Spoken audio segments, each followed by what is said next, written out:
bienvenue à Classico, votre émission 100% foot le lundi soir sur Radio J. Merci de nous rejoindre ce soir. C'est un bonheur de vous retrouver. Classico à écouter sur radioj.fr et sur l'application Radio J. Une émission à suivre également en vidéo sur Facebook et YouTube. Autour de la table, le carré magique du soir est en place. Bonsoir Franck Papiro. Eh bien oui, bonsoir. Communicant et fondateur de Chutzpah. Bonsoir également Alexandre Darmon, journaliste et youtubeur sur la chaîne Indécis. Bonsoir Alex. Bonsoir Steve, bonsoir à tous. Je salue également Mickaël Tapiro. Bonsoir Mickaël, Steve, ça va. Directeur de la Sports Management School. Et puis on est heureux d'accueillir ce soir un humoriste qu'on aime beaucoup ici et qui a le cœur qui bat pour Paname, t-on dit. Ouais. Bonsoir Samuel Bambi. Bonsoir, ça va. Merci d'être avec nous. Ça va bien. Ça va. Une question, elle était assise où Marlène Schiappa exactement? À ma place? Exactement là. Exact. Tu étais à la place de... C'est pour ça que je suis là. Elle était exactement là, en face de toi. Quelle séquence. Inoubliable. Classico épisode 14, ça démarre tout de suite. Bonjour à tous, je suis très content d'être ici, à Paris. Je souhaite une bonne année. Allez Paris.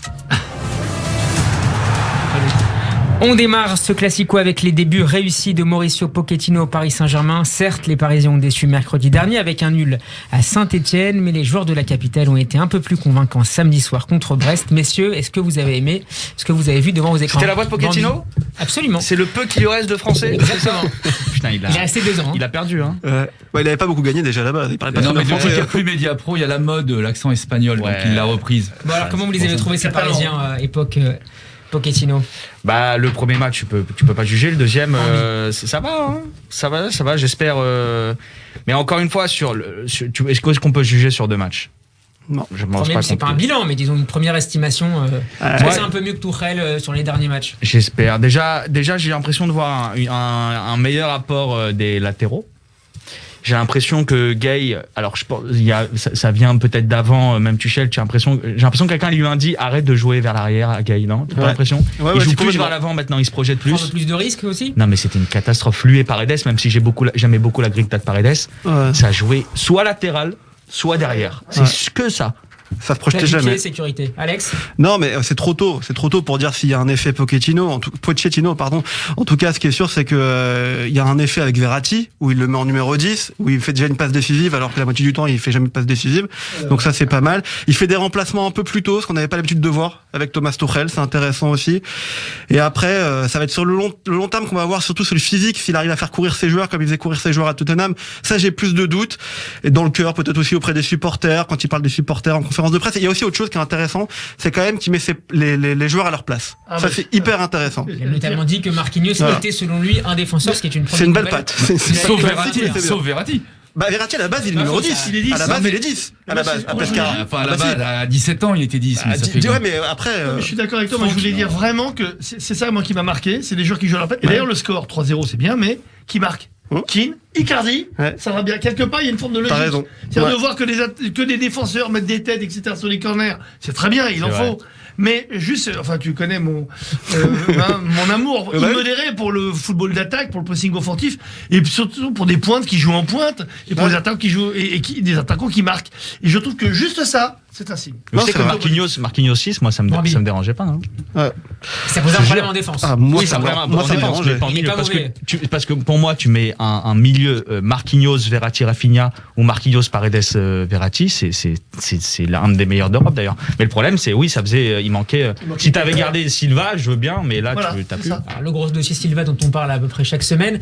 On va revenir sur le jeu du Paris Saint-Germain, mais avant ça, on va rejoindre tout de suite Romain Canouti du site Le Phocéen. Bonsoir Romain. Salut à tous. Et merci d'être avec nous. La prochaine échéance pour le Paris Saint-Germain, c'est évidemment le Trophée des Champions mercredi contre l'Olympique de Marseille. En conférence de presse tout à l'heure, André Villas-Boas a rappelé le gouffre financier qui séparait les deux clubs. L'OM ne gagne plus de titres depuis que le PSG a changé la face du football français, expliquait le coach portugais. Romain, est-ce que c'est une manière selon toi de mettre la pression sur les joueurs parisiens ? Non, c'est une manière un peu de se dédouaner de sa part, mais en aucun cas de mettre la pression sur Paris. Rappelons quand même que la seule compétition que l'OM a disputée où Paris n'était pas engagé, les EA League Games, on les a gagnés. Voilà. C'est drôle. On peut dire, on peut pas lui donner tort. Donc il faut pas espérer pour les Marseillais gagner mercredi contre Parisien. La différence est trop énorme. Non, mais évidemment qu'il va chercher, qui dit ça, mais il va chercher la victoire. Au contraire, là, il est en train de vendre le truc. D'ailleurs, c'est assez gênant comment la communication est. Mais c'est pas Villas-Boas, hein, c'est aussi les questions qu'on lui pose et comment à Marseille, en fait, tout le monde est en train de dire oh là là, le trophée des champions est pas valorisé en France par rapport à ce par rapport au Community Shield en Angleterre. Bon, quand si jamais il y a des fêtes, on fera comme si ce match n'avait pas existé. Mais avant, on fait comme si c'était pas assez valorisé. Voilà, comme si Romain, excuse-moi, je rêve ou t'as une photo du Vélodrome derrière toi? C'est une fenêtre directement, on a nos bien joué. Directement, voilà, je suis dans un des bureaux à l'intérieur, mais voilà, c'est un peu le stade derrière. En fiche une grande high, pièce. en plus. Voilà. En fiche high, c'est bien la fenêtre. Romain, la semaine a été mitigée pour l'OM. Victoire contre Montpellier mercredi, mais nul décevant ce week-end contre Dijon. L'OM n'a remporté qu'un seul de ses 5 derniers matchs disputés en Ligue 1, 2 nuls et 2 défaites et un nouveau nul. Donc samedi, selon toi, est-ce que, comment tu expliques cette période un peu difficile de Marseille qui marchait beaucoup mieux avant la trêve? Il y a un vrai. Bon, il y a eu cette explication. Ça tient en fait à un fil. Ils avaient la bonne formule. Il y a eu ce carton rouge à Rennes où du coup ça perd un peu le fil. Et puis derrière, il y a plein d'histoires. On voit que l'équilibre est assez fragile. Là, il y a la trêve. Il y a cette histoire avec Dimitri Payet qui n'a pas vraiment respecté les règles sur le 1er janvier, 31 décembre, voulu par la vie de groupe, donc du coup tu te passes de lui, du coup il y a beaucoup de regards qui se tournent là-dessus. Et puis, tu penses que ça perturbe perturbe le groupe, ces tensions entre Villas-Boas et Payet? C'est en ce sens-là que tu vois la différence dans un club entre Paris et l'OM, c'est-à-dire que Paris, il peut y avoir beaucoup d'histoires de vie de groupe, de vie de vestiaire, qui animent les gazettes sportives toute la semaine. Mais l'effectif est tel que si tu t'en passes de 3-4 mais que tu en mets 11 autres, tu as largement de quoi gagner en c'est vrai que c'est fragile, hein. Tranquille en parcours. L'effectif est trop court. Marseille, tu as 11 joueurs, donc tu peux pas faire autrement. Mais regardez là, Paris, au final, vous avez un 4-2-3-1 mis en place par Pochettino, alors que tu as du Rafinha qui est quand même super bon depuis le début de saison. Mais il avait la Covid. Rafinha, il pouvait pas jouer. Voilà, c'est ça. Mais tu peux pas l'aligner parce que t'as raison. Alors que tu te dis c'est un des meilleurs joueurs depuis le début de saison, et puis en fait, tu as quand même de quoi faire une bien sûr, t'as raison, c'est clair. Bormi, comment tu vois ce match qui s'annonce pour mercredi entre le PSG et l'OM? C'est à Lens? C'est à Lens, à Bollaert. Je veux pas parler de formalité. Mais non, mais je pense, parce que déjà il y a un esprit revanchard. Comment? Ah pardon. Il y a un esprit revanchard du match au Parc qui s'est très mal terminé. D'ailleurs, je pense Neymar va commencer, je pense, sur le banc. Il va jouer des minutes et il va enflammer tout ça. Mais je pense que oui. Parce que Marseille, c'est quand même assez fragile. Tu m'aurais dit, tu m'avais dit que ça avait été un PSG Lyon, là je t'aurais dit, là surtout en ce moment, Lyon est Lyon joue, dommage qu'il soit pas en Ligue des Champions cette année, ils auraient fait vraiment quelque chose parce que c'est une vraie équipe. Et ils ont du ressort et tout. Tu me laisses terminer. C'est un tac pour les Marseillais, ça. Ça, c'est un tac pour les Marseillais. Non, c'est pas un tac, c'est une éloge à Lyon plutôt. Prenons le positif, c'est une éloge à Lyon. Un tac Marseille, c'est fragile, quoi. C'est fragile, mais quand ils peuvent gagner. Alex, ils peuvent gagner, ils ont un ascendant psychologique déjà, ils ont été gagnés au Parc des Princes en début de saison, c'est un match en plein milieu de semaine, Paris n'est pas au mieux non plus, Paris est fatigué, on sait pas l'équipe qui va être alignée. Moi je pense que l'OM va mettre beaucoup d'agressivité dans le bon sens du terme, à la différence du Paris Saint-Germain. S'ils sont pas encadrés par leur coach et par Pochettino, ils peuvent s'énerver très vite les Parisiens. Donc Villas-Boas, il est dans son rôle, il essaie d'inverser la tendance, de mettre la pression sur les Parisiens. Et je pense que vraiment ils peuvent faire quelque chose Marseille demain. Franck, moi je pense que Paris peut pas perdre 2 fois de suite contre Marseille, c'est pas possible. J'ai été, en plus c'est le seul match que j'ai vu cette année au Parc. C'est vrai. Ouais, je suis allé PSG OM. Faut reconnaître en plus Marseille a très très très bien joué ce soir-là. Même Payet, surtout Payet même d'ailleurs. Je pense non, c'est pas possible. Pas possible. Ils peuvent pas, c'est pas possible. On peut pas perdre 2 fois de suite. Le problème à Paris, même en étant PSG OM. Le problème à Paris là en ce moment. Je sais pas comment tu peux. Si, il y a Paredes qui peut revenir, mais il a pas. Ce milieu. Herrera est très sympa, il met de l'ambiance, il fait des barbecues avec. Et je te jure, tu peux pas. C'est pas possible. Non, je suis pas. Herrera, c'est pas possible. Il est pas mauvais, Herrera. Il court, hein. Quand tu regardes les statistiques, on lui demande de courir. On lui demande de courir. Non, mais. C'est quoi ces statistiques de courir le plus? Non, sérieusement. C'est important sur le plan athlétique, c'est important, ça compte. Oui, mais faire des efforts. Je trouve que surtout quand devant personne ne court. C'est ça. Oui, si personne ne court, je suis d'accord, mais c'est pas parce que tu cours plus que c'est révélateur que tu fasses un bon match. Si tu cours pas beaucoup, ça c'est révélateur que tu fasses un mauvais match, je suis d'accord. Mais pas l'inverse. Et Herrera, il crée pas, j'aime pas. Romain, tu parlais des blessures, enfin de la gestion de l'effectif, les gestions de l'effectif par Villas-Boas. Le calendrier de l'OM est particulièrement chargé dans les prochaines semaines. Donc ce match le mercredi contre le Paris Saint-Germain, puis Monaco à l'extérieur le 23 et Rennes le 30 janvier. À cela s'ajoute le match en retard le 20 contre Lens. Comment Villas-Boas va-t-il gérer son effectif et notamment son banc ? On va faire un mercato, on recrute. Nous, on est la seule équipe à recruter déjà avant la dernière semaine de mercato, donc on va faire avec. Non, mais on sort déjà de matchs tous les 3 jours. Là, on sait ce que c'est. On en fait depuis le début de saison. On a dû faire des prestations avec Nagatomo latéral gauche et Hiroki Sakai latéral droit. Donc bon, comment dire, ça va. On est préparé déjà. On sait à quoi s'attendre sur ces matchs-là, mais effectivement, tu vas serrer les dents et tu vas espérer que ton Dimitri Payet se remette un peu à l'endroit et ait envie de jouer au foot parce que tu n'as pas le choix. Tu parlais des latéraux, le latéral espagnol Paul Lirola est arrivé aujourd'hui à Marseille et pour passer sa visite médicale, il doit signer un contrat en prêt avec option d'achat de 11,5 millions d'euros. C'est un joueur que connaît bien... 11 millions, il y a de l'argent quand même. Oui, pas tout de suite. Que connaît bien Pablo Longoria. Est-ce que ça peut, selon toi, apporter une véritable alternative sur les côtés, notamment pour Hiroki Sakai ?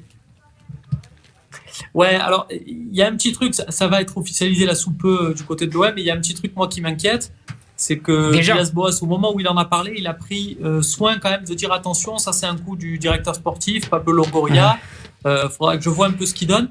Et on sait comment ça marche en foot, vous l'avez vécu à Paris là avec Tourelle, Leonardo et compagnie. Quand un mec, tout le monde se vante de son recrutement, ben, c'est plutôt bon signe, mais quand ils se renvoient tous la patate chaude, c'est que, attention... La dernière fois que nous a fait ça Villas-Boas, c'est pour Luis Enrique. Et puis, il est venu 2 mois après nous dire, en fait, c'est pas le football son sport. Excusez-moi, je me suis trompé. On l'a recruté. Lui, c'est plus le volley sur la plage. Donc, voilà. Il va falloir faire attention. On va attendre de voir sur pièce quand même ce Lirola. Où en sont les autres dossiers ? On parle au milieu de terrain d'un joueur de Leicester, Demarai Gray, et surtout c'est évidemment le dossier du grand attaquant qui anime les gazettes et sites en tout genre. Où en sont les dossiers notamment du buteur polonais de Napoli, Milic ? Rien que déjà, buteur polonais. Ouais. Je sais qu'il va te mettre 3 buts, Max. Buteur polonais. Il y a Lewandowski. Mais juste avant, il y a Lewandowski. Tu peux m'en citer un autre ? Comment il s'appelle lui ? Milic. Il s'appelle pas Milic. Ouais, tu vois. Romain. S'il n'y a pas de ski. Romain Calouti, c'est pas mal, du site Le Phocéen. Non, c'est pas mal Milic. Si l'OM arrive à faire Milic, voilà, c'est pas une question de nationalité. D'ailleurs, je pense qu'à Marseille, on va tous inventer des noms polonais comme c'était la mode de se donner des noms brésiliens il y a quelques années. Voilà, non, ça serait une folie vu le standing vu les capacités, vu ce qu'il a prouvé. Il joue à Naples. Il est inscrit dans l'effectif de Naples, là. Il joue plus vraiment. Il joue plus. Il a marqué 5 buts l'an dernier, rien depuis le début de la saison. Il joue principalement maintenant en sélection, mais pas en club. En fait, il lui reste 1 an de contrat et il a voulu pas signer. Donc, bon, vous avez peut-être pas fait l'intégrale de Mafiosa, mais comment vous dire tu signes pas à Naples alors qu'il te reste 1 an de contrat en disant les gars, je vais me faire plus d'argent ailleurs, je vais partir. Tu les doubles pas, ces gens-là. Voilà. Donc, ils vont finir à Marseille. Voilà. Vous avez vu Gennaro la fin de la saison 4, là où il reste un peu planqué dans la cave. Et bien, il y avait Milik à côté. Si vous regardez bien l'épisode, il y a Milik au fond à droite. Voilà, on va essayer de le récupérer. C'est pas mal. Voilà, ça serait bien. Après, tu penses qu'il sera prêt ? Oui, c'est ça. Super joueur. Est-ce qu'il va pas lui falloir 1 mois ou 2 pour se remettre à jouer au football, justement ? C'est les calculs compliqués du mercato. Et tu as des mecs qui arrivent fin janvier, le temps qu'ils se mettent en jambes et compagnie.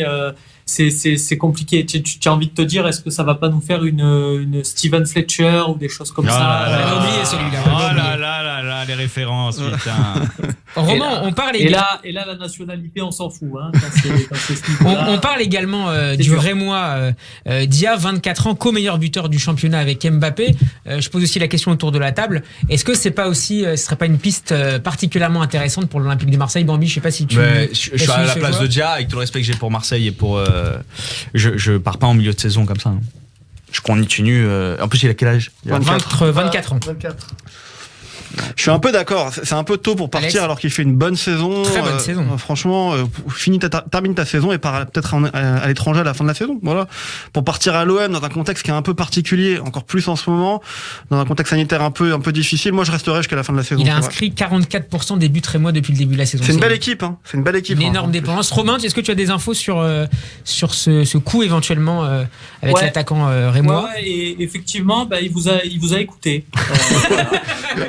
C'est sa volonté. Alors, il vous a écouté en amont, parce qu'il pense déjà ça depuis quelques semaines. Mais non, j'ai pu parler avec son agent. Et alors, eux, ils communiquent pas dessus parce que sinon, ça va être on va commencer peut-être à trop lui mettre de pression à se foutre de sa gueule. Mais il y a des très gros clubs européens qui le suivent. Aussi surprenant que ça puisse paraître, il y a vraiment de grosses écuries. Et lui, il se dit, si j'ai une chance en juin prochain d'aller taper à leur porte et de sur un malentendu signer là-bas, il faut vraiment que cette saison je casse tout, que je reste à Reims, que j'aille aller chercher pourquoi pas les 20 buts avec Reims, et puis on aura peut-être une bonne surprise en mai-juin. C'est son Euro 2021 à lui, quoi. Ouais. Il a combien de buts là? Il a 12 buts. 12 buts comme Mbappé. 12 buts comme Kylian Mbappé. Et ils sont combien Reims? J'ai pas le classement sous les yeux. Alors, une émission de. Ils sont 9e, je crois. 9e ou 10e. Au milieu de tableau. Ouais. Merci beaucoup, Romain. J'avais peut-être une question subsidiaire pour toi à propos de Strootman. Et paraît-il qu'il est en route désormais vers Genoa. Est-ce que tu as les mêmes informations que nous? C'est ça. C'est ça, il s'en va au Genoa. Et ça en dit long aussi sur la mentalité du bonhomme. Et ça, vous connaissez ça à Paris, quand des mecs sont payés une tonne. Pour les faire partir, tu sais que y a soit la Chine, soit les Émirats, c'est compliqué, et puis les mecs attendent vraiment le dernier jour du dernier jour pour partir. Et là, Strootman, que son transfert soit réglé assez rapidement, ça prouve aussi que la volonté du mec, c'est avant tout de jouer. Et il va se relancer en Serie A où il a gardé une bonne cote. Après, on sait, les Italiens ne regardent pas les matchs de Ligue 1. Donc ils restent sur leur souvenir de la Roma. Ils vont peut-être être un peu déçus. Ça, c'est le problème. En même temps, il n'a pas beaucoup joué au mois de juin. Ils n'auraient pas vu grand-chose. Mais en attendant, au moins, il part de suite et c'est vrai que c'est pas si mal. Il va peut-être rester pour le match là contre Paris, histoire de rentrer à 20 minutes de la fin. Quand vous disiez quoi, quand Neymar va rentrer à 20 minutes de la fin, il y a Strootman aussi qui va rentrer, histoire de mettre un peu 2-3 beignes. Et puis après, il prendra un avion direct pour l'Italie. Merci beaucoup, Romain Canuti du site Le Phocéen. Très bientôt. Bravo, merci Romain. À bientôt. Salut les gars. Merci Romain. Messieurs, on revient à Paris aux questions de jeu. Il est très drôle, Romain. Il est très drôle. Plus drôle que moi en. Très drôle, Romain. La fenêtre, c'était pas mal. Bravo. On parlait des choix de Pochettino ce week-end, charnière beaucoup plus haute que sous Tuchel. Est-ce que vous pensez qu'en Ligue des Champions, et principalement contre Barcelone au mois de février, ces choix très offensifs pourront être reproduits face à un grand d'Europe? Bambi, faut voir comment évolue la relation Griezmann. Mais faut voir comment le Barça évolue là dans les prochaines semaines. Mais comme nous, et d'ailleurs, faut aussi voir comment quand Pochettino va avoir tous les joueurs qui sont plus blessés, tous les latéraux. Bernat, c'est mort, je pense. Mais si tu récupères Florenzi, Kurzawa demain, il peut revenir. Mois de mars, on dit plus. Mois de mars. Mais tu reviens, mais tu retouches le ballon. Tu joues pas tout de suite. Tu joues pas tout de suite. C'est retour à la compétition mois de mars, je crois. Retour à la compétition. Ouais. Donc il s'entraîne là dans un mois. Charnière haute, pressing haut, tout ça c'est reproduisible devant des grands d'Europe, c'est possible? Franck, Mickaël? C'est une question de style de jeu. Encore une fois, pendant des années, Paris avait l'habitude de garder beaucoup le ballon. On peut pas dire que c'était un pressing offensif énorme, mais c'est surtout, on garde le ballon de bas jusqu'en haut. Là, depuis 2 ans, c'est vrai que Paris se cherche en termes d'identité, je dirais. Moi, je suis absolument convaincu que vu le style de jeu qu'on avait vu, la puissance offensive, on doit jouer que le pressing offensif. Vraiment, c'est incroyable d'être PSG, de ne pas jouer le pressing offensif. On a en plus 2 lignes d'attaquants. On a des au soutien. Moi, je suis ravi que Verratti monte d'un cran. Je suis d'accord. En fait, si cette équipe monte d'un cran, mécaniquement, je trouve qu'elle montera de ton et qu'elle sera meilleure. On verra. Mais pour moi, d'avoir encore une fois des attaquants qui marquent des buts, ça a l'air con. Mais tu pas des défenseurs. C'est le signe que cette équipe joue dans le sens. C'est tout. Nickel. Un 9, ça marque. Ouais, je pense que la charnière qui joue haut, on l'a vu notamment le jour de la remontada, avoir une charnière qui descend, c'était catastrophique. Et là, en fait, ce que fait Pochettino, c'est assez intéressant. Il est en train de mettre en place un système de jeu. La vraie question qui se pose, c'est où est-ce qu'il va vraiment mettre Neymar ? Parce Ouais, que ça, si ouais. tu fais monter Complètement. Verratti, Complètement. qu'est-ce qu'on en fait de Neymar? Et là, enfin, Ouais, mais surtout avec tous les joueurs offensifs qu'il a. Mais après, il faut quand même dire une chose, c'est qu'il va découvrir la Ligue 1. C'est pas la même chose que la première ligue. Alors là, il joue haut, il presse haut tout le Il temps. l'a connu comme joueur, quand même. Ouais, mais il l'a connu comme joueur. Neymar, Mais il va Libéraux offensif. Ouais, mais Neymar, oui, mais il va découvrir la Ligue 1 et surtout il va découvrir que tu peux pas mettre autant de joueurs offensifs que ça. Moi, bah je non, trouve. parce que si on le met à gauche, où est-ce qu'on met Mbappé? À droite. Et tu mets Ouais, qui tu dis devant? Maria. Bah, Di Maria, il va. tu il va envoies, plus- hein. D'accord, ok. Il va plus jouer. Bah, il va faire des choix. Vous pensez Quand tu vois- qu'il faudrait quand tu vois confirmer Verratti en... Il a un Non, mais il va C'est leur trop faire tôt descendre. encore. La tête, c'est là, il va leur faire descendre. Non, je pense pas. Je pense qu'il a une idée derrière la tête avec Verratti. Hein. Je pense qu'il a. C'est vraiment. Non, mais ce parce dont que tout le monde moi, parle. Rafinha, il faut absolument le mettre. Ouais, mais Moi, je- Rafinha, tu le mets Puis derrière Verratti. Sarabia revient bien également. Tu le mets derrière Verratti, Rafinha. Tu mets Verratti devant et tu mets Rafinha avec Herrera que t'aimes pas ou Gay derrière. Et Non, puis arrête avec ces gens-là. Ah, mais Gay, il est bon. Hein. Gay, il est bon. Moi, j'aimais pas ce joueur. Et je Tu mets trouve que là, il Paredes, court. Paredes. Ah, Paredes, moi j'ai peur qu'il prenne un carton rouge Tu à mets chaque un fois qu'il fait chien, une tu mets action. Paredes, Rafinha, Verratti et ouais. Et devant, tu mets Neymar, effectivement, Neymar, Neymar, Mbappé et Icardi. Moi, je pense qu'Icardi, il va revenir. On va en vous allez reparler voir. dans quelques secondes d'Icardi. On parlait tout à l'heure des attentes athlétiques de Pochettino. Je voudrais juste vous donner des éléments statistiques. On en parlait un peu tout à l'heure. Lors de la dernière Ligue des Champions, le PSG était l'équipe qui courait le moins. Ouais. De toutes les équipes, ouais. Ah ouais. Avec 104,2 km parcourus par match en moyenne, ce qui classe Paris à la dernière place, la 32e place. La moyenne des équipes de la Champions League était à 110 un peu plus de, quasiment, 111 km par match, un chiffre que Paris n'a jamais atteint en 12 matchs. Est-ce que Pochettino peut changer ça? C'est en phase de poule, ça.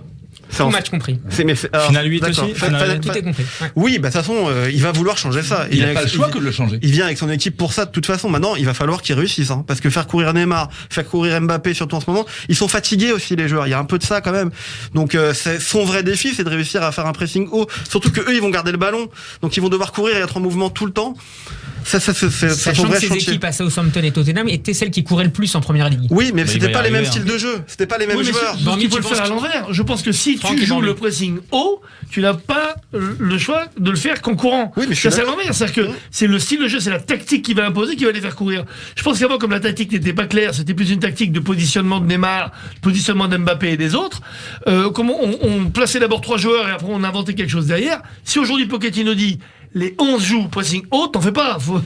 Là, on verra les trous. Va Michael, convaincre Neymar. c'est hein. des pros, quand même. Allez, tout nouveau, tout beau, Pochettino vient d'arriver. Moi, je pense qu'il est en train de faire un système de jeu pour 18 joueurs, pas sur 11. Avant, on raisonnait à 11.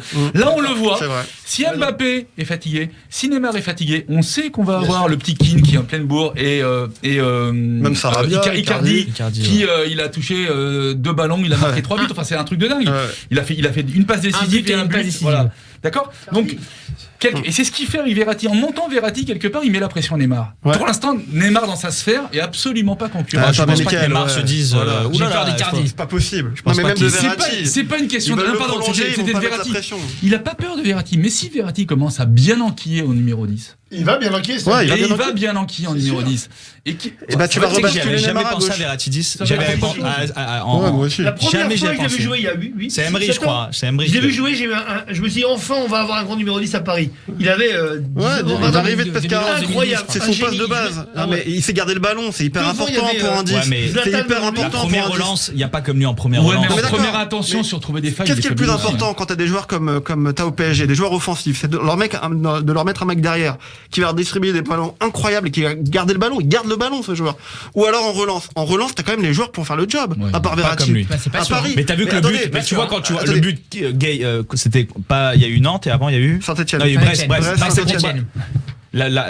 T'as vu le but Thilo Kerrer Gay, c'est parce qu'ils sont mauvais à la relance. Mais parce que attends, il manque Kimpembe déjà derrière aussi. C'est oui. c'est quand même une chose qui est certaine. Et puis Herrera. Tu es d'accord qu'on perd en qualité de relance? Mais bien Si sûr tu- qu'on tu perd en fais qualité de monter relance. Quand Verratti. t'as un joueur de Verratti, comme Verratti, Il n'y a pas des peu stats importe par ailleurs où tu- extraordinaires sur le plan offensif. Tu vois, Je il marque suis pas. d'accord, mais ça va venir. Ça va venir. Le mec, il met une passe décisive en 2 matchs. Il en a mis une toute la saison d'avant. J'ai un argument qui tue sur Verratti. Franck, l'argument qui On tue, le vas-y. place, oui. Et ça, je suis prêt à parier avec toutes les statistiques. Si on le place 10, il y a au moins 3 fois moins de chances qu'il ait un carton jaune, voire plus, C'est pas bête. dans les phases finales. Effectivement. Parce que quand Non, t'es mais 10, t'as effectivement. moins la tête aux Il bêtises, a comme on encore dit. pris un jaune samedi. Ouais, ce serait une bonne gestion de la part de Pochettino. Encore Mais un moi, mot. j'ai je suis d'accord, Bambi, je suis d'accord. j'ai une vraie confiance. Après, peut-être non. financièrement, ils ont besoin de. Mais j'ai une vraie confiance en la relance de Draxler.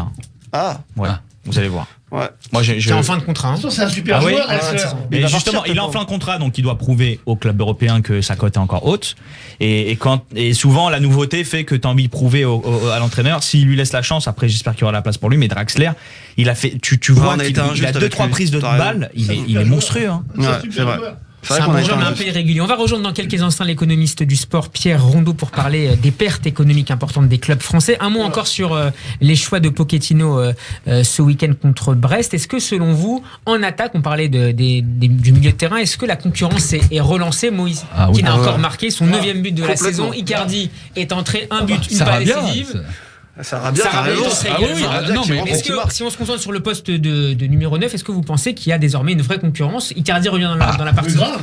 C'est un peu tôt pour le dire. En tout cas, il fait une super rentrée samedi soir. Ça passe, là, sa talonnade sur le deuxième but. Son but, il est placé au bon endroit. Moi, je pense qu'il peut faire très mal. Et aussi, moi, j'ai remarqué un truc. Alors, si je peux me permettre, tu me diras. Merci, c'est gentil. J'ai remarqué un truc, c'est quand même que Icardi et Mbappé, ça fonctionne super bien. Vraiment. Et c'était le cas avant déjà, la saison dernière. Et là, quand il revient, il se trouve tout de suite. Ils font des passes. Ouais. Ça joue à droite, à gauche, ça va très vite. Je n'ai pas trouvé particulièrement souriant d'ailleurs Mbappé après le but de. Mais tu l'as déjà vu sourire déjà? Mais Icardi, il y a un truc qui est phénoménal, c'est que c'est ce que j'appelle le 9 furtif. Il se fait oublier et il a un placement devant qui est inouï. Ça, c'est vrai. Et voilà pourquoi Mbappé adore jouer avec lui. Parce que Mbappé, c'est vrai, il va tellement plus vite qu'il faut penser y aller plus vite. Ouais. Et regardez, Icardi est toujours là où Mbappé il regarde même pas, il sait qu'il y a Icardi. Donc juste pour ça, si vous le permettez, je pense qu'il y a deux facteurs importants. Il y a la vision du match contre Barcelone et la négociation du contrat de Mbappé. Et on sait très bien que Mbappé, quand il est en négociation, il n'est pas forcément génial sur le terrain. Donc il y a fort à parier que Mbappé ne soit pas forcément toujours sur la feuille de match. En tout cas, il risque de commencer, mais c'est pas sûr qu'il termine les matchs. Vous êtes dur, parce qu'Mbappé, là, il y a un procès sur lui, comme quoi il se n'est marié. Pas du tout. Non, mais ça, c'est vrai. C'est pas vrai.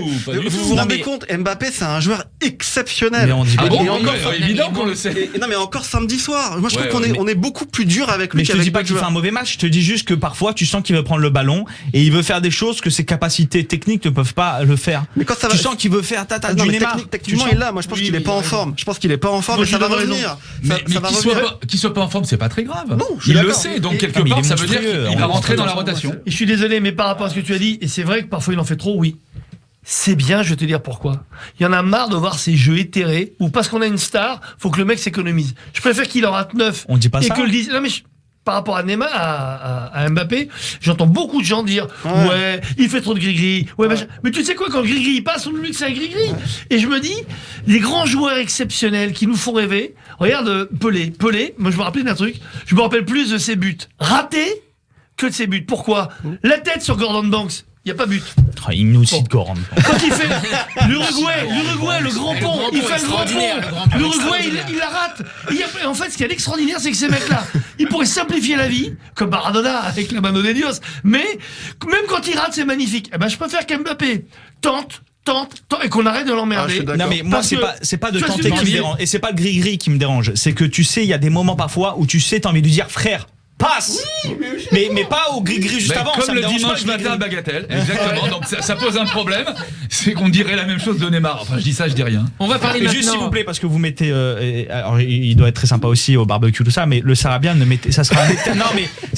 Non, il est bien coiffé. Un très bon joker de 75e minute éternellement. Et c'est tout. Il a ce coffre de 15 minutes. Il a pas ce coffre pour accélérer. Il a pas ce coffre. Non, mais c'est des joueurs de top niveau qui sont sur le banc des remplaçants. On a de la chance de les avoir en Paris. On va justement, tu as raison, Mickaël. On va rejoindre tout de suite Pierre Rondeau. Bonsoir Pierre. Bonsoir. Merci, vous êtes économiste du sport, notamment co-directeur de l'Observatoire du sport à la Fondation Jean Jaurès. La période est évidemment très délicate pour les finances des clubs de Ligue 1. On apprenait il y a quelques jours que 26 salariés des Girondins de Bordeaux étaient concernés par un plan de licenciement. Dans quel état se trouvent en ce moment les clubs français ? Alors, ça va être très simple. Pour répondre à votre question, la situation est gravissime. Ça, je pense que ça n'étonnera personne de l'apprendre. Gravissime. Les pertes pour l'instant sont estimées à 800 millions d'euros pour le football français, à plus de 1 milliard pour le sport professionnel. On est sur 800 millions d'euros pour le foot français, uniquement la Ligue 1 et les clubs de Ligue 1. On a des pertes au niveau de la billetterie, on a des pertes au niveau des droits TV. Droits TV, on a en tête Mediapro, mais on peut aussi penser à la saison dernière avec le confinement et l'arrêt des contrats. On a des pertes au niveau des revenus de sponsoring, des revenus marketing, des revenus commerciaux. Donc au total, en plus, comme la crise étant mondiale et européenne, elle touche aussi les clubs étrangers qui dépensent moins lors des différents mercatos estivales et hivernales actuellement.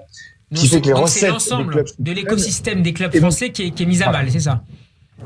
Voilà, l'ensemble est mis à mal et pour vous dire la vérité, on estime que pour l'instant, un tiers des clubs de Ligue 1 française sont en situation extrêmement inquiétante et sont à 2 doigts du dépôt de bilan. C'est très simple, si rien n'est fait d'ici le 31 janvier pour la recherche d'un nouveau diffuseur télé, on peut parfaitement imaginer qu'un tiers des clubs français fassent faillite et déposent le bilan. Où en est justement, Pierre Rondeau, où en sont ces négociations pour les droits télé? On a l'impression que Canal+ prend son temps pour essayer d'obtenir le meilleur prix. Où en est-on précisément? Si j'étais au courant de la situation actuellement des négociations, je serais extrêmement content et je pourrais vous le dire. Tout ce qu'on sait pour l'instant, c'est que Canal ne répond plus au téléphone.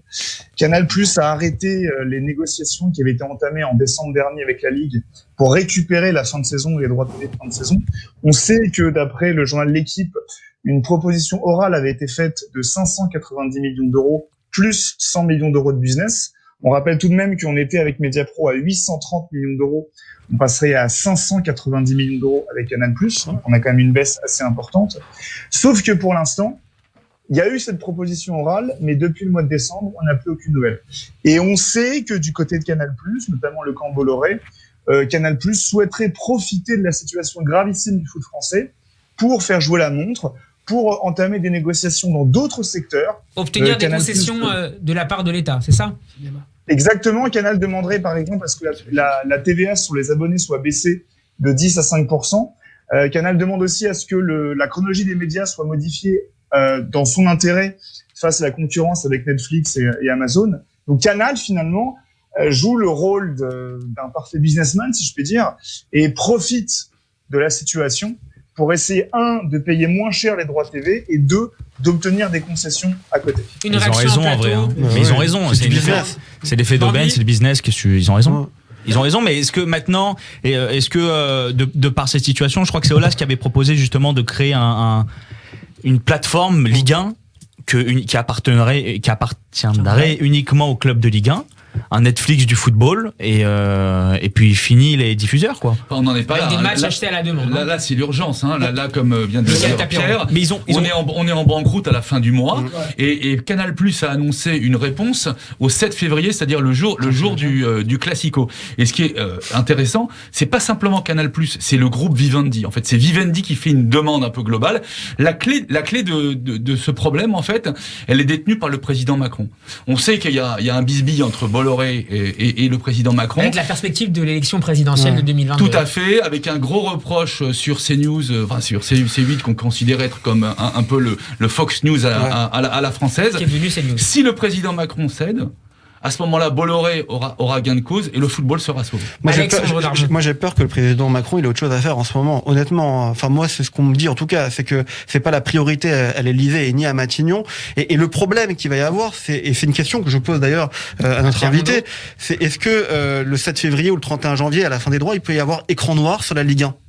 Clairement.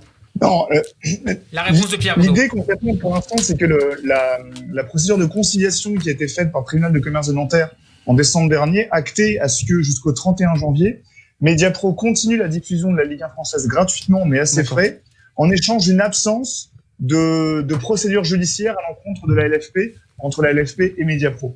Si au 31 janvier, il n'y a pas d'accord trouvé avec un nouveau diffuseur, Mediapro, la procédure de conciliation est rompue, est brisée, est arrêtée, et Mediapro récupère automatiquement ses droits TV, mais restera, ne pourra pas honorer son contrat.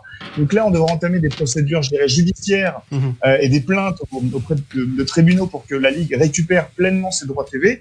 Mais l'écran noir, il n'y aura pas. Mediapro pourra maintenir sa diffusion. D'accord. Mais là où c'est choquant, c'est qu'il maintiendra une diffusion gratuite. C'est-à-dire que les abonnés payeront un abonnement, mais les clubs n'auront rien. C'est incroyable comme situation. C'est fou. Et attends, les clubs n'ont pas touché, monsieur Bambi, les clubs n'ont pas touché 1 euro depuis le début de la saison, là? De la part ils de ont Mediapro? touché le premier versement de 130 millions. Alors, au total, ils ont touché le premier versement de 130 millions d'euros. Mais de la saison dernière. Le deuxième d'octobre n'a pas été versé. Le troisième de décembre n'a pas été versé. Et ils vont toucher en 2 fois 100 millions d'euros de dédommagement de Mediapro. Mais et sur les 800. Et en plus, il n'y a pas de tribune. Et en plus, il n'y a pas de tribune. Je me permets juste de rajouter par rapport à Canal+. En fait, ce que fait Canal, et vous l'avez très bien dit, mais c'est du business peut-être, mais je trouve qu'ils ont totalement raison. C'est pas, ils profitent pas de la situation. Ils veulent bien revenir à la rescousse, sachant que n'oublions pas ce qu'avait dit Saada il y a 1 an, quand il avait dit, mais oui, il avait dit, attendez, mais l'histoire de Mediapro, ça ne tient pas. Le Disport l'avait dit, c'est un bid annoncé. Donc, ils veulent bien revenir, mais maintenant, ils reviennent aussi avec leurs conditions. C'est normal. Moi, je trouve qu'on devrait leur dérouler le tapis rouge à Canal+. Heureusement que Canal est là. Ils savent faire. Ils l'ont prouvé par le passé. Il y a des contreparties, c'est du business. Mais mon Dieu, c'est pas du business le foot. Mediapro, c'est pas du business aussi. Regardez où ça nous a emmené. Alors que là, je suis désolé, Canal+ et Vivendi, un groupe qui vraiment c'est ce qu'il fait, qui a géré pendant des années. Et moi, je suis souvent nostalgique de la façon dont Canal+ gérait les diffusions, parce que c'est eux qui ont tout inventé à l'époque de Vitry, etc. C'est complètement. Donc attention, réalisation et tout. je trouve qu'on devrait, on a une chance inespérée que Canal+ sauve le foot français, même avec ses contreparties, c'est totalement normal. Et Bein, dans tout ça, ils essayent pas de. Ils suivent Canal. Ils suivent Canal. Donc quoi, il y aura un deal. Ils rachèteront les matchs. Mais moi, je pense que Canal+ ne lâchera jamais l'affaire. C'est trop beau pour eux. C'est trop beau pour eux. Alors ils font jouer, ils courent la montre, bien entendu. Non, ils disent qu'ils ont le rugby, en fait. Ouais, mais le rugby marche. Tu sais que le rugby le dimanche soir fait quelquefois des meilleurs scores que la Ligue 1. Donc ça marche. Et en soi, ils sont en position de force complète, mais ils peuvent pas laisser passer le football, ni la Ligue 1 et la Ligue des Champions aussi. Oui, sauve le foot. Et parce que la Ligue des Champions arrivera l'année prochaine sur Canal. Si je peux me permettre un petit peu d'émotion, c'est pas seulement sauver le truc de la Ligue 1, c'est sauver le football. Parce que si ça se passe pas comme ça, on shut down et dans 1 an, même pas, dans la foulée, ce sera ligue fermée, plateforme, etc. Donc c'est sauver le foot. Et pour cela, Canal+ a intérêt à le faire. Dans ce contexte, Pierre Rondeau, demain se tiendra une réunion entre l'UNFP, le syndicat des joueurs et certains présidents de Ligue 1, avec sur la table la question de la baisse des salaires des joueurs. Est-ce que, selon vous, c'est une piste inéluctable ? Alors, c'est une piste à envisager, c'est évident. Par contre, ce qu'il faut bien comprendre, c'est que au bout de la négociation de demain entre l'UNFP et les représentants des clubs, on va pas aboutir à une négociation actée des salaires, enfin une baisse actée des salaires. Les salaires, on reste quand même sur le droit français, le droit du travail français. S'il y a baisse des salaires, elle sera négociée au sein des clubs de gré à gré avec les joueurs. Là, ce qui va se passer demain, c'est une simple procédure de recommandation pour aboutir à une baisse des salaires régulée, jugée, surveillée avec le syndicat. Mais il est évident que dans la mesure où certains clubs, et notamment les clubs de Ligue 2, ont jusqu'à 70% de leurs dépenses dédiées au salaire, bien évidemment, il faudra penser à des réductions salariales, une restriction salariale. Mais elle ne sera pas opérée à l'échelle de tous les clubs. On ne met pas sur un même pied d'égalité le Paris Saint-Germain, richissime, qui n'est pas inquiété par la crise, et des clubs comme Amiens, Dijon, Angers, qui eux sont véritablement bousculés par la situation. Donc la réunion de demain, on va aboutir à des recommandations, mais par contre, c'est au sein des clubs qu'il faudra réfléchir, en fonction de chaque situation, réfléchir à des baisses. Comment ça se passe à l'étranger ? On a vu cet été qu'Arsenal avait licencié 55 de ses salariés. Oui, mais ils n'ont pas le même problème. Il y a eu un plan social à Arsenal. Par exemple, à Barcelone, il y a eu un accord, encore une fois, au sein du club. On ne pourra pas aboutir, que je répète, à un accord global, l'ensemble des joueurs et l'ensemble des clubs. Chaque club devra négocier la situation avec une procédure de sauvegarde des emplois, un plan de sauvegarde des emplois. À Barcelone, par exemple, les joueurs ont accepté la réduction de leur salaire le temps du premier confinement à la seule condition de garantir les emplois et les rémunérations du personnel administratif. Ils ont dit c'est très simple, on veut bien baisser les salaires, si et seulement si il n'y a aucun licenciement, aucun plan social. Et les joueurs ont baissé jusqu'à 70% de leur salaire uniquement sur la durée du confinement. C'est un peu la même démarche que tentent de faire jouer les joueurs bordelais, notamment Paul Baïs et Laurent Koscielny, je crois. Oui, exactement. Les joueurs sont les premiers concernés et disent tout simplement, si la crise touche tout le monde, y compris le personnel administratif, il est normal que on participe à la solidarité collective et qu'on accepte le temps de cette situation catastrophique. On demande à ce qu'on accepte à ce que les salaires soient baissés. Par exemple, le chiffre qui a été sorti par la DNCG en France, c'est une réduction globale de 30%. C'est un chiffre intéressant, mais je le répète, 30%, c'est à voir en fonction de chaque situation. Bordeaux, qui vit actuellement un plan social, bien évidemment, les joueurs vont mettre la main à la pâte et vont participer à l'effort collectif. Mais je le répète, des clubs comme le Paris Saint-Germain, l'Olympique Lyonnais ou Marseille, ils n'ont pas besoin de ça parce qu'ils ont les reins suffisamment solides pour pouvoir voir venir les choses et pouvoir tenir le temps de la situation actuelle. Merci beaucoup Pierre Rondeau d'avoir été au micro de Une dernière question, monsieur, et là, le fair play financier, du coup on en est où? C'est capote pour cette année? Il a été suspendu le temps de la crise sanitaire.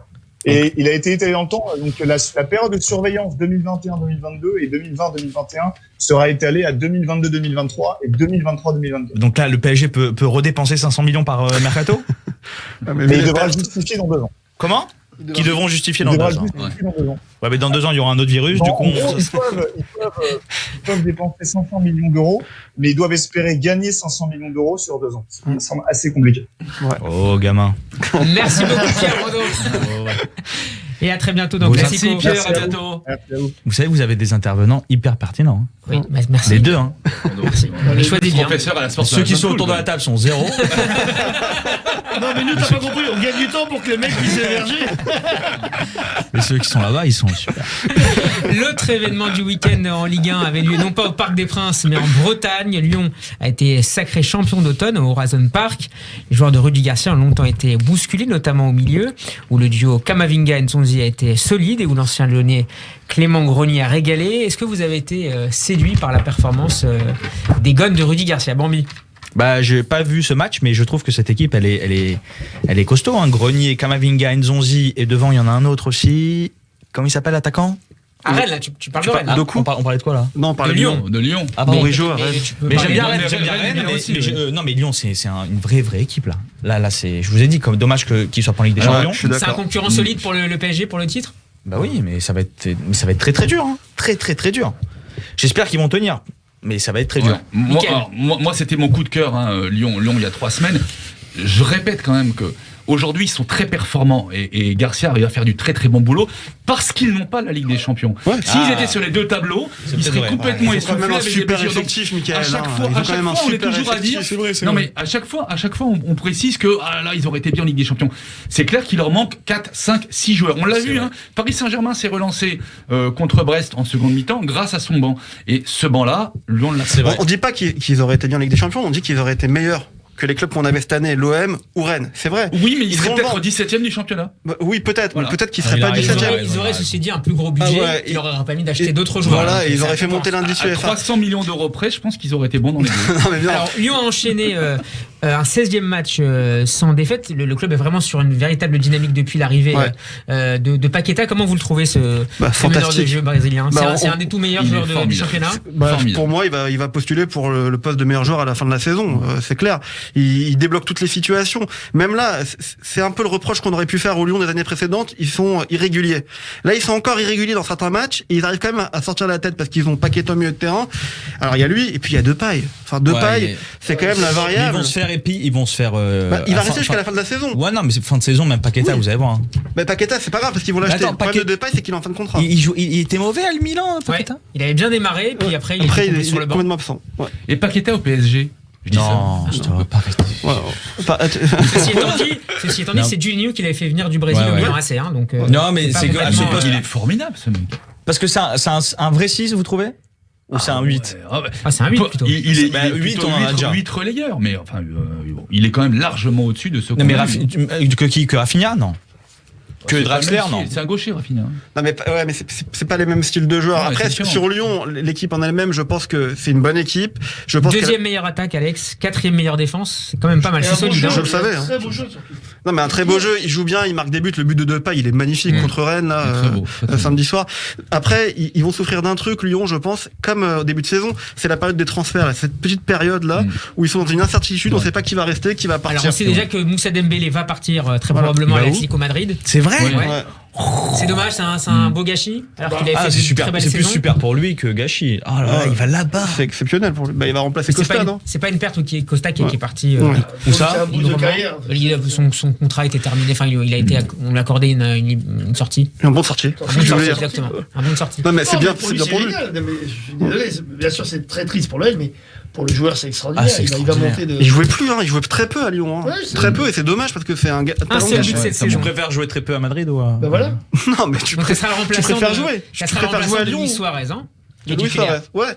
Oui, mais au moins, il est dans un grand club. Il a raison pour le coup, Mambi, sur ce coup-là, c'est que tu vas jouer très peu à Madrid et tu vas Voilà. jouer la Coupe d'Europe. Ben voilà. Mais est-ce qu'il aurait pas pu jouer davantage à Lyon? Ah si, moi je pense qu'il aurait dû 45 jouer. buts en 104 matchs, hein. C'est pas Après, n'importe t'as- qui Dembélé. Toko Toko Ekambi, Ekambi, Kadewere, Kadewere, d'accord, mais Depay, il y en a un qui se blesse, c'est sûr qu'il aurait pu prendre la place. C'est certain. Oui, donc après c'est un choix de Rudy Garcia et là pour le coup on peut pas contredire Rudy Garcia en ce moment. Et on parle côté arrivée, de la possible arrivée donc de Slimani, l'ancien attaquant de Monaco. À quoi ça sert?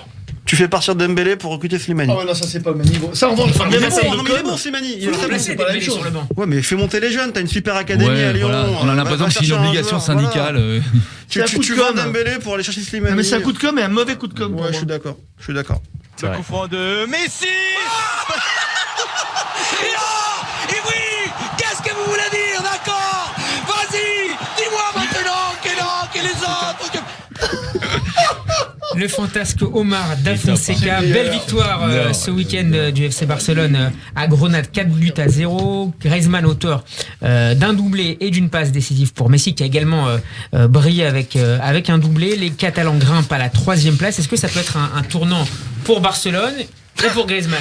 Ah ouais, pour tout le monde, ça peut être un tournoi, et même pour le PSG, à plus longue distance. Non, mais c'est vrai, ils jouent bien. Au mois de février. Bah ouais, mais moi je les ai vus jouer, je sais pas si vous avez vu le match. Ça joue mieux, hein. Ça joue mieux, ouais. et puis il y a de la joie, enfin, dans cette équipe. Ça me fait penser un peu au Bayern de l'an dernier, quoi. Ils étaient à la ramasse au mois de décembre, ça commence à monter. Après, il y a tout. Ouais, mais là, Non, c'est. mais excusez-moi, mais Umtiti par rapport au qui PSG, revient. mais par rapport au PSG, je suis désolé, mais moi je trouve ça une très bonne nouvelle. Faut arrêter d'imaginer la faiblesse de l'adversaire. Ouais. Au contraire, plus l'adversaire est fort, plus C'est vrai. la confrontation est bonne, mieux on se prépare, plus la pression est positive. à fait. Plus Barça sera fort, plus la victoire Non, sera mais belle. en il y a plus. un ascendant psychologique de la part de Barcelone qui est quand même compliqué. Ça aurait été bien de rencontrer un Barcelone qui s'éclate moins bien. Mais en tout cas, ils font plaisir à voir jouer. Franchement. Et il mec, Et c'est quoi le Griezmann est milieu? fort, hein. C'est De Jong. T'as De Jong, t'as qui au milieu de Busquets terrain Je me Busquets, rappelle non, plus. c'est Non, fini. t'as plus Busquets. Non, T'as c'est- De Jong, je me rappelle plus. Je sais plus comment il s'appelle. Mais t'as De Jong qui est la plate tournante de l'équipe Ah de ouais. toute façon. C'est incroyable. Et t'as Messi et après t'as Dembélé qui joue aussi. Qui est revenu. Ah, super. Et qui joue à droite, Et qui fait une Umtiti aussi. super passe hier. Il fait une super passe pour Griezmann. Donc non, mais il y a une super bonne équipe. Et de Et toute façon, Umtiti, il est revenu. Umtiti, il est revenu. Ça fait 6 mois qu'il avait pas joué, je crois. Enfin. Ça. Et pourquoi? Enfin, j'adore ce Bah, joueur. mais il c'est en était France, pas au d'ailleurs. niveau. Physiquement, il était pas au niveau. Et là, il revient bien. Il fait un bon match J'adore hier. ce joueur. Voilà pour Barcelone. Que du côté du Real Madrid, ça marche pas très bien. Nouveau nul ce week-end contre Osasuna dans des conditions climatiques particulièrement dégradées. Les merengues sont en panne sur le plan offensif. Les Madrilènes n'ont tiré que 8 fois au but pour un seul tir cadré. Et Karim Benzema n'a toujours pas marqué. C'est la 3e fois, c'est le 3e match sans but pour le buteur français. Benzema, dont les déboires judiciaires se poursuivent. L'attaquant a été vendredi dernier renvoyé devant la justice dans la dite affaire de la sextape, l'opposant à Mathieu Valbuena. L'intéressé évoque une mascarade sur Instagram alors que Zinedine Zidane, lui, a affiché son soutien. Est-ce que, selon vous, Zidane aurait dû rester un peu à l'écart de cette affaire judiciaire qui C'est qui pas dure, possible. qui traîne? Mais non, mais c'est pas possible. C'est un peu son père. C'est son père spirituel, son père de terrain, son père de cœur. Zidane a toujours soutenu Benzema. Et encore une fois, vous savez, il y a un truc qui s'appelle en justice la présomption d'innocence.